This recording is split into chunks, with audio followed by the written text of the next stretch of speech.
Hey, Matt Jax is here. Let's talk about confidence in sales.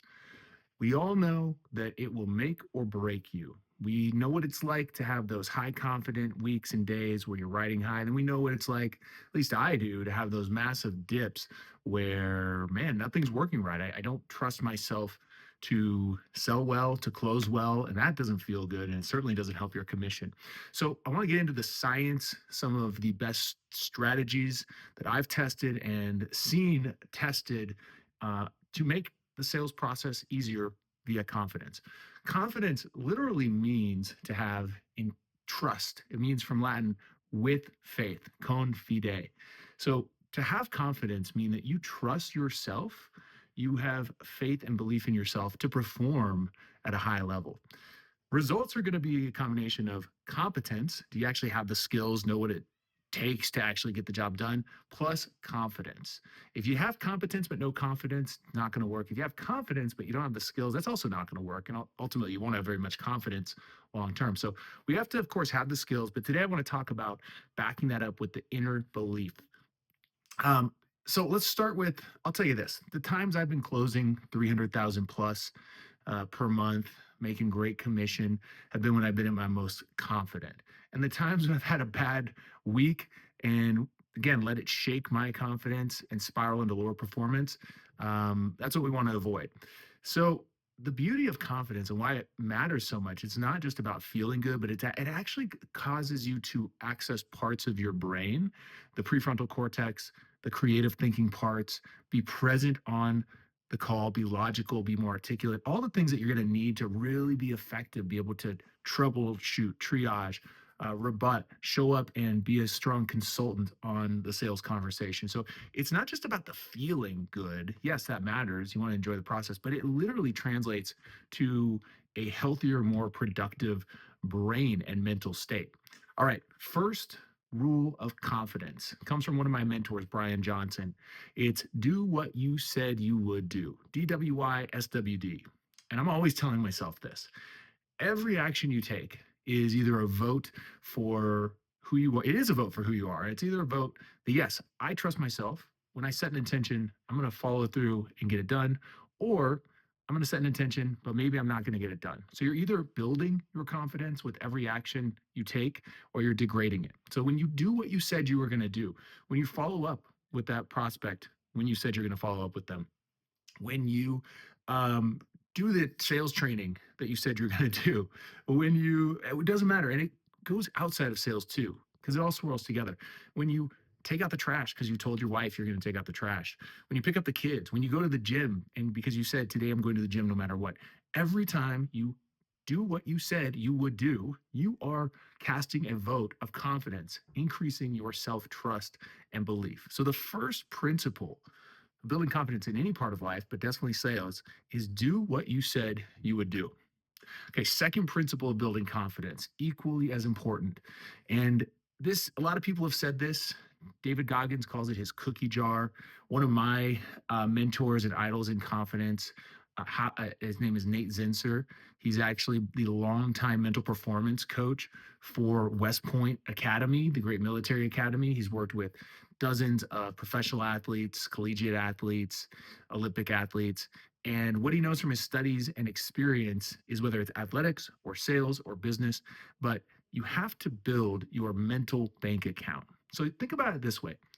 You have a bank account in your head of confidence. Every time you have a win, you have a victory, you perform well, you close a deal, you help someone out, you learn a new skill, whatever it is, you're making a deposit in that confidence bank account. Now, every time you have a bad day, you fumble a close, you don't have the right answer for something, you don't perform well, you are subtracting, you're withdrawing from that confidence bank account. We can't help but have withdrawals because we're human. We're going to make mistakes, but we can make sure that we're having many, many more deposits. If you just withdraw from your regular bank account, guess what? Eventually you're going to go broke. A lot of times I see sales professionals they're withdrawing a lot more from their confidence account than they're depositing. Now it's easy to withdraw. The negativity bias tells us that the negative things they stick to us like Velcro. The positive things they tend to wash off like Teflon. What that means is to get these positive experiences that are going to build our confidence into our brain and get it to stick there, we have to be really intentional about it. The way we can do that and make those mental deposits, there's a couple ways we can talk about it. One mentor, again, Brian Johnson, calls it eating hero bars. David Goggins calls it his cookie jar, where he literally has a cookie jar and he fills it with little notes of times when he was effective, efficient, of times when he performed well. And he'll reach in there whenever he's feeling a little down, a little low on his self confidence, and he'll pull out a note and remind himself, here's why you're a badass. Remember that time you set the pull up record, world pull up record? He literally did that. Remember that time you ran a 100-mile marathon? So, what we get to do is we get to build our hero bars or our cookie jar, whatever you want to call it, but we get to document all the times, the evidence for when you have really performed well in your sales role. From there, we got to review it regularly and let it sink in. Because the thing is, again, that negativity bias, the positive things don't stick to us easily. We notice and remember the negative things we do, but the positive things we don't. So we have to consciously instill and inject the positive again and again and again and make it sticky in our brain and in our mind so we can feed on it when we need it. So the first activity that you can do, and man, I'll tell you, it's crazy, might sound, just try it. Just try it and tell me how it works. But you're going to create your top 10 list. And the way you're going to do that is you're literally going to pull out a journal, computer, whatever it is, document, and you're going to write down 10 times where you really performed. You kicked ass. Maybe they're big, maybe they're little, medium. Ideally, make this your kind of your hit list, the things you're most proud of. For me, it's being the top SDR rep on a team out of 50 for 5 months in a row. It's growing a sales team from zero to $500,000 cash collected and helping that company hit number 4 on the Inc. 5000 list. It's graduating summa cum laude. It's getting in the top 1% of the in-body scan at the gym. These are all things that are actually on my list that I had to work for, and I got the result, and I feel amazing because of it. Now, writing them down, what it is, the detail, why you're proud of it, give them as much detail as possible. It can just be one page. Don't have to write a report. That's going to be your top 10. Start by writing that down and then review that. Review that every so often. And tell me if you don't automatically start feeling better, start feeling more belief in yourself in general, and certainly when you're coming into calls, coming into sales interactions. So that's the first step to fill your mental bank account is create your top 10 list of successes to feast on. The next step, you're going to do a little more frequently. And this comes from, again, Dr. Nate Zinsser. This is called the ESP review. ESP stands for effort, successes, and progress. So what you want to do is you can do it daily at the end of your day, take 5 minutes, you can do it weekly. It does help the more you do it, the more reps. It's like the gym. You don't just do it once, but the more you do it, the more it's going to be impactful. And you want to identify a couple situations today or this week where you put effort into something, you genuinely pushed yourself and applied effort. S, successes, things where you had a success. Maybe you got a deal across the finish line, you closed a new deal. Maybe you helped someone else learn a new skill on your sales team. Whatever it is, for me, it doesn't matter. Come up with yours. And then the P is going to be the progress, where you made some gain. You made progress. Maybe you didn't finish it all the way, but you went from a 3 to a 5, from a 5 to a 7. You improved in some way. Maybe you improved something I just did last week. You improved your pipeline management process to make it a little more effective and efficient. So that's it. You're going to do this again. Take 3-5 minutes a day. Do it weekly. I recommend at least weekly. Write down, because the writing makes a difference. Thinking is good. Writing helps it stick mentally. ESP. Where did you apply effort? Push yourself. Show up. Whatever the result, you made an effort. Where did you have a clear success, a clear win? And then where did you make some progress on a project? ESP. Okay, and the next step is, we call it the IPR, the immediate progress review. And this is something you want to do all day, every day, at least a couple times a day. It could take 10 seconds, 20 seconds, but this is that you do it, boom, in the moment. Identify as soon as you have a win, you do something, you close a deal, you write an email that you're like, oh man, that was a great response to that client's email. you save a deal, you help someone on your team, whatever it is, you're going to want to document that thing, write it down if you can, or just think about it. And that's boom, you're putting those coins, those positive deposits in your confidence bank.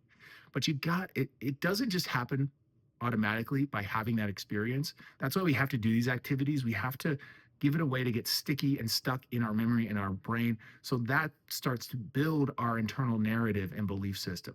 So the immediate progress review, do it once, twice a day, more if you can. Make that deposit immediately after you have some good performance in some area. And again, this doesn't stop it, when you leave the office. The more you get used to doing it in all parts of your life, spend 10 minutes focused with your kid instead of on your phone. Boom. Be proud of that. Feast on that. Spent 20 minutes walking instead of just sitting in front of the TV, had a salad instead of a piece of pizza. Whatever it is, little things count as much as the big things, because we have a lot more little things that happen throughout the day. Make that part of your immediate progress review, so it's making those deposits. Next thing I want to talk about in building confidence in sales is something called the Stockdale Paradox. He ultimately became an admiral, James Stockdale, wrote a book, but he got shot down in Vietnam, spent years in a POW camp being tortured, and many people died. Eventually, I believe 4 years after, they were rescued, and he went on to have a great career. The Stockdale Paradox, he built off of that experience, and it's the combination of acknowledging something is going to be really hard to accomplish. It is not going to be easy. It's going to take work and probably some pain and sweat and tears, but also that it is the belief that it is completely possible, that you have the ability to do it. What Admiral Stockdale realized in the POW camp is the people that tended to die, tended to give up and not make it, were the ones that had this overly optimistic view. They said, oh, we're going to be out by Easter. Easter came and went, they weren't out. We're going to be out by Christmas. Christmas came and went, they weren't out. And it degraded their confidence, their belief that they could ever get out. The people that made it years after torture and hardship in this POW camp were the ones that said, this sucks. This is hard. This might take a long time, but damn it, we're going to get out of this. We're going to stick together. We're going to get out of this. No doubt we're going to make it. So you have to both acknowledge the hardship, don't hide it, don't whitewash it, but then acknowledge the ability to get through it. This brings up another term, and this is one of the truly the single most important ideas that has allowed me to build not just my sales career, but my life, my mental health, overcome anxiety, and just have much better belief and confidence in myself. This is an idea called antifragility, anti-fragile. It's going beyond just being resilient. Resilient means you get kicked around and you bounce back to where you started. Anti-fragile means the more you get kicked around, the more challenge you face, you actually get stronger. You take it and you use it as fuel to grow. Nassim Taleb, who came up with this term, he said, be the fire and pray for the wind. Okay, be the fire and pray for the wind. Another way to think about it is a match, you throw a blanket on it, it's going to go out. It just can't stand up to that adversity.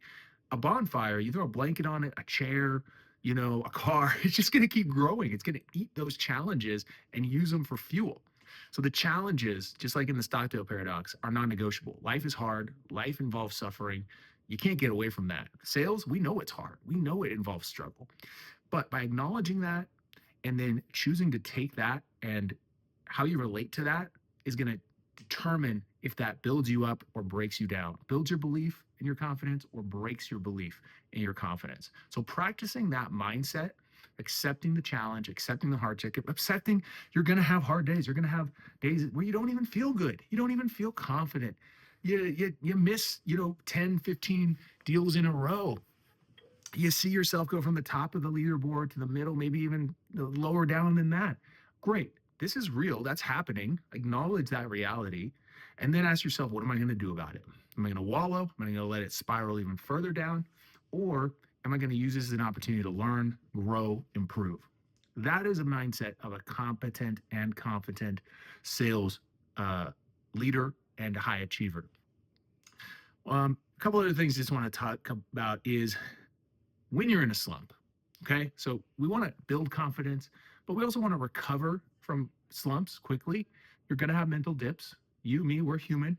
We're going to have times where we beat ourselves up, where we doubt ourselves. Doubt is normal. This isn't about believing 100% of the time that you're perfect, you're awesome. No, you're going to have doubt. That's part of the problem. That's part of the reality. And how you respond to the slumps makes all the difference. So one, acknowledge that, hey, this is normal. The best performer in your team, the best performer, whether, it doesn't matter on any team, Eli Wild, name the sales professional, Jeremy Miner, they all have doubt. Have had doubt on their way to get where they are, and they still have doubt because they're humans. So it's non-negotiable, but how you respond is going to matter. And here's the three key tips that are going to make all the difference for overcoming doubt. One, remembering that it is temporary. This might be happening now, this week, on this call, but this is not forever. There are times when I was good. There will be times when I'm great in the future. This challenge, whatever it is temporary. So reminding yourself it's not going to last forever. Two, it is limited. It's happening right here. It's raining here. Maybe it's raining this week in my sales life, but sales isn't your whole life. You go home, you have kids, you have friends, you have your health, you live in, probably a nice country and a safe city, hopefully. Whatever it is, you've got these other things in your life that are going really well if you're really honest about it. And chances are, even if you're feeling like you're in a sales slump, you still have a lot going for you. You have a lot of opportunity. You have the chance to get out of the slump. You have a lot of experiences and good days where things went great and you closed deals and you made good commission. So remembering it's limited, it's temporary, and it's limited. It's not going to last forever. And finally, maybe most important is champions look at challenges and moments of doubt and slumps as a chance to improve. Chance to say, great, I'm in a hole. I get to climb out of it. And when I climb out, I'm going to be a little stronger. I'm going to have more skills. I'm going to know how to climb out a little faster next time this happens. So when you do hit that slump, and you will hit that slump or those moments of doubt, remember, it is temporary. It is limited to this situation, and it is a chance to improve. So again, real quick, guys, remembering confidence, it's about your belief in yourself to be able to perform well. You got to combine it with competence, have the skill set to back it up, actually do the practice, get the reps. Of course, you can't just have it built by saying mantras and affirmations to yourself. And when you do have confidence, it's going to open up your brain, allow you to perform better. So it's not just a mushy feeling, it's a tactic to improve your performance. The ways to do that: one, do what you say you will do. DWYSWD. Whatever it is in sales, outside sales, in life, big, little, align your intentions and your commitments with your actions on the other side. That's going to increase that internal trust. You can't lie to yourself. The next thing is build your mental bank account. Make a lot more deposits in the confidence bank account than you make withdrawals. To do that, you got three core things you can do. One, make your top 10 list. Write down the top 10 hit list of times where you were a badass, a high performer in sales.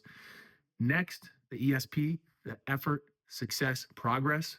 Do this at the end of the day or weekly at least. Take 5 minutes, write down, where did I apply effort successfully?